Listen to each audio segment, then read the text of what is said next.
ఓం నమః శివాయ. హైదరాబాద్ హయత్ నగర్ వాస్తవ్యులైన సేవామూర్తి కె. రజనీ గారు వారి జన్మదినం సందర్భంగా వారి కుటుంబ సభ్యులతో కలిసి యాదాద్రి భువనగిరి జిల్లా చౌటుప్పల్లోని అమ్మా నాన్న అనాథ ఆశ్రమానికి విచ్చేసి వారిలోని మానవత్వాన్ని చాటారు. ఆశ్రమ సిబ్బంది ద్వారా అభాగ్యులకు అందుతున్న వివిధ సేవల గురించి ఆసక్తిగా తెలుసుకున్నారు.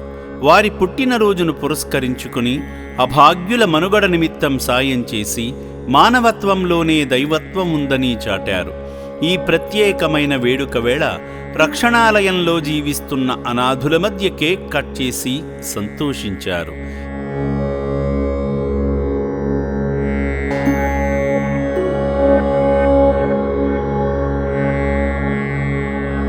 ఈ సందర్భంగా అభాగ్యులందరికీ కేక్ను తినిపించి దీనుల దీవెనలు పొందారు.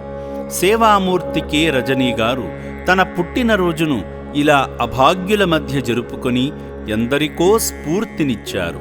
సేవామూర్తి రజనీ గారు వారి కుటుంబ సభ్యులు ఆయురారోగ్యాలతో సంతోషంగా జీవించాలని అమ్మా నాన్న అనాథ ఆశ్రమం కోరుకుంటుంది. నా పేరు రజనీ అండి. నేను ఇక్కడ అమ్మా నాన్న ఆశ్రమం గూగుల్లో సెర్చ్ చేశాను. ఇంకొకటి మా ఫ్రెండ్ కూడా సజెస్ట్ చేశారు, అమ్మా నాన్న ట్రస్ట్ ఇక్కడ ఉంది, పేదవాళ్ళని చూసుకుంటారు, ఎవరు లేని వాళ్ళని చూసుకుంటారు అని చెప్తే నేను సెర్చ్ చేసి ఇక్కడికి వచ్చాను. ఈరోజు నా బర్త్డే ఇక్కడ సెలబ్రేట్ చేసుకుందామని వచ్చాను. సో ఇక్కడ ఆశ్రమం ఎలా ఉంటుంది, ఒక మనిషిని జాయిన్ చేస్తే ఎలా చూసుకుంటారు, కేర్ ఎలా చేస్తారు అని చెప్పి నేను సెట్ చేయడం జరిగింది.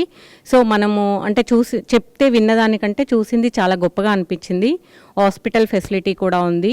మెంటల్లీ డిస్టర్బ్ ఉన్న వాళ్ళని తీసుకొచ్చి వీళ్ళు చాలా బాగా వాళ్ళని మళ్ళీ నార్మల్గా ఎలా ఉన్నారో అలా చేయడానికి ట్రైన్ చేస్తున్నారు. సో చాలా నచ్చింది ఈ ఆశ్రమం. మేము అంటే ఎవరైనా బర్త్డే సెలబ్రేషన్ చేసుకోవడానికైనా ఇక్కడికి వచ్చి సెలబ్రేట్ చేసుకుంటే వాళ్ళకు కూడా ఒక కొత్త వ్యక్తిని చూసిన ఆనందం కలుగుతుంది, కొంచెం వాళ్ళు కూడా హ్యాపీగా ఫీల్ అవుతారని నా ఆలోచన.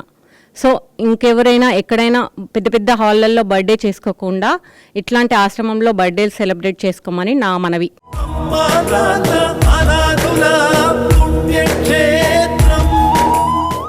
ముద్ద అన్నం కూడా దొరక్క ఆకలి కేకలతో అలమటిస్తున్న అభాగ్యులను చేరదీసి పునర్జన్మనిస్తుంది అమ్మా నాన్న అనాథ ఆశ్రమం. 600 మంది అనాథుల అన్నదానం కోసం కూరగాయలను, నిత్యావసరాలను అందించి పుణ్యం కట్టుకోండి. నిర్భాగ్యుల నిత్యాన్నదానంలో భాగమై శ్రీ పుణ్యలింగేశ్వర స్వామి అనుగ్రహాన్ని పొందండి. శ్రీ పుణ్యలింగేశ్వర స్వామినే నమః. దాతలకు సేవామూర్తులకు విన్నపం. ఈ అభాగ్యుల పట్ల మీ దయాహృదయాన్ని ఈ వీడియో చూడటం వరకే పరిమితం చేయవద్దని మనవి. ఈ అనాథుల అన్నదానం కోసం విరాళాల రూపంలో అయినా, బియ్యము, పప్పు, కిరాణా రూపంలో అయినా సాయం చేస్తే పుణ్యం పొందినవారవుతారు.